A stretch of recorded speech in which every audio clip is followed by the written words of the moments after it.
Everyone, this is Nadia. I'm an occult specialist that uses spiritual intelligence to empower entrepreneurs and to help the empowered life story to live a balanced life. Today I want to cover why people justify pleasure, why people justify nice things. So I want to touch on this in reference to a real life incident that happened with me yesterday when I went to the salon. So I went to get a pedicure at the salon, and there was this lady who had come in, and she was like sitting at the manicure table and she was gonna get her nails done. And I still remember I had like my feet up, like where they prop your feet, like, to do a pedicure, and my feet were covered in a towel because the lady had put like a foot mask, and it was a hot towel, and on such a cold day I was super enjoying myself. Okay, so I got talking to this woman basically, and I was like, so what are you doing for Christmas, blah blah. People find it weird that, you're chatty and you're happy. For most people, happiness is a disease. They find it weird that you're happy. And I got talking to her, and she said something that really, really hit me, that I wanted to cover in a video. And she said, oh, what warrants you to have this pedicure? Like, because it's considered a luxury pedicure, the only difference between a standard and a luxury is just the foot mask. And I always like the foot mask. I always enjoy like my feet being like nice and soft, and everything's like looked after and taken care of. And I said to her, ma'am, I don't need a warrant. Life is a warrant. I just go out and I have fun. I was just like, being alive is a warrant. Like, what kind of question is this? And you could see the surprise on her face. This has happened to me when I go to the spa. So I love the spa, and I try and go at least monthly, if not bi-monthly. And every single time I'm going to the treatment room in different spas, it is the same question I get asked. And it's so much so that I should take this phone and record it, basically, as like I go along. And it's like, oh, is it a birthday? Is it a special occasion? Did your husband or boyfriend send you here? Is this a gift card?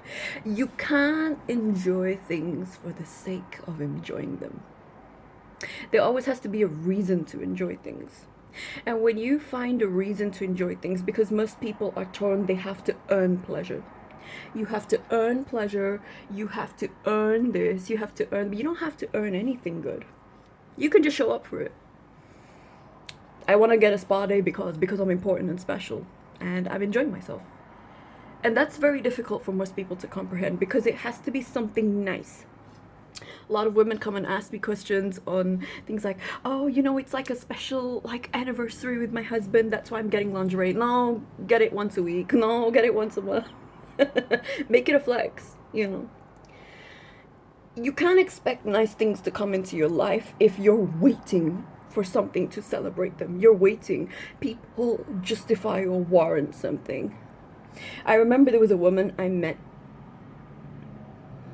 at an event years ago, my god, and I was actually chosen as the guest speaker because the actual lady who was the guest speaker, she had gone to Madrid or Barcelona without telling anybody, and they were left without a speaker. So as I was done, the woman came up to me and she said, I just want to tell you something.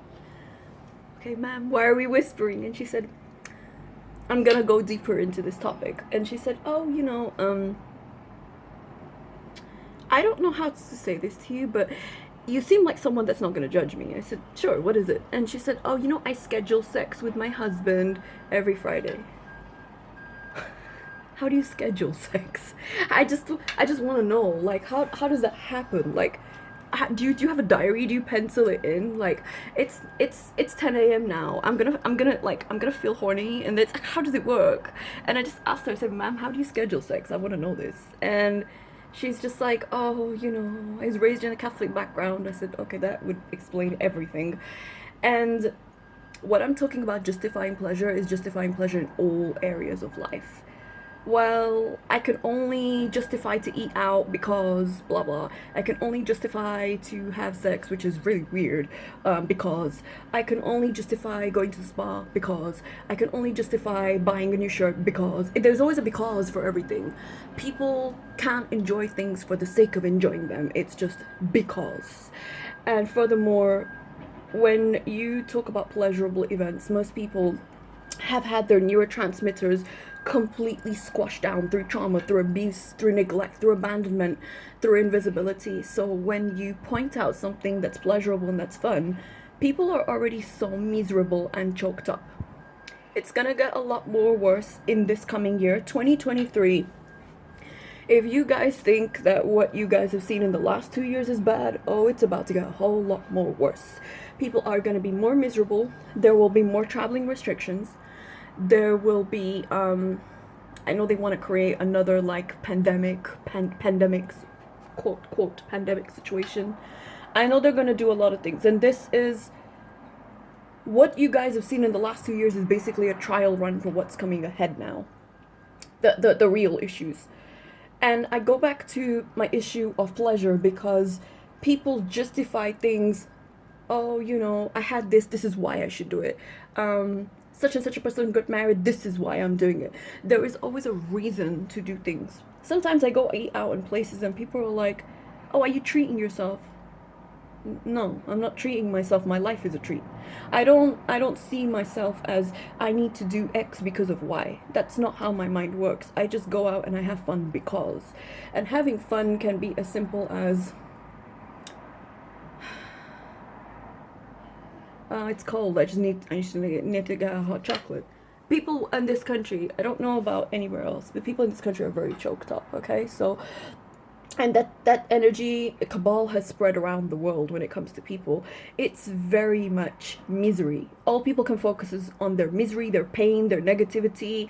There's no brightness, there's no joy, there's nothing in their life. And if they meet somebody who's bright and joy, they will do everything to self-sabotage and drive that person away, because positivity and negativity are two opposite polarities that cannot exist in the same space. Eventually you'll just be sick of the person and just be like, I'm done.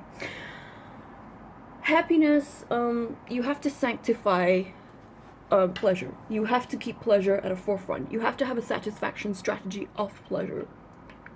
When you consider yourself important, like sometimes like I'll go to the coffee shops and there's not a specific coffee shop that I'll go to, it's just a general one. And it's always like, ooh, I'll treat myself to something. That's already an unworthy perspective. I'll treat myself means I'm unworthy. I only allow myself to have this under XYZ condition. People put so many conditions on themselves all the time. You can't live a happy and free life if there are limits and conditions on you all the time. So today I want you to explore what areas of your life can you bring pleasure in. Pleasure can be sexual, pleasure can be non-sexual. Pleasure can be, oh, I really feel like feeling like the crunch of snow under my toes. So I'm gonna wear boots and like a hat or scarf or something, and I'm gonna go out, I'm gonna feel the crunch and have fun. People have lost their playfulness because people think playful is, oh, you're dumb, you're stupid, you're childish. There is a difference between being childish and being dumb. There's a difference between being childish and childlike. There's a difference between responsibility and just being playful. And people have lost that in their life.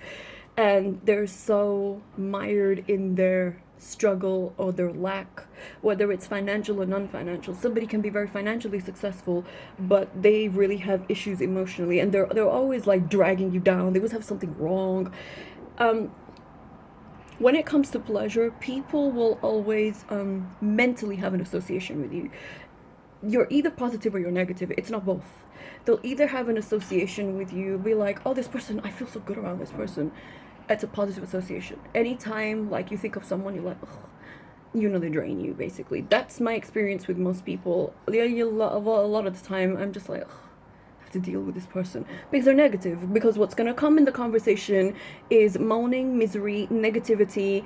They're never happy about something. They're always moaning about something. So, of course, the mental or the cognitive association I'm going to have is negative. And once somebody has lumped you in that, it's very difficult to get out. So pleasure, you need to have pleasure for the sake of having pleasure, because you want it, because it's something you desire. I desire this, so I'm gonna go do it. Oh, I can't justify. How can you justify? You know, sir, ma'am, you don't need to justify happiness to somebody.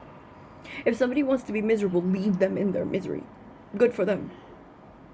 But if you want to be happy, and you want to have a bright, big smile on your face and enjoy yourself, then the key and important thing that I tell people is don't justify pleasure. Because justifying pleasure means you cut yourself off from receiving, and receiving is the lifeblood of success. For ritual work, one-to-one consultations, and elite mentoring, I'd love to hear from you soon. Take care.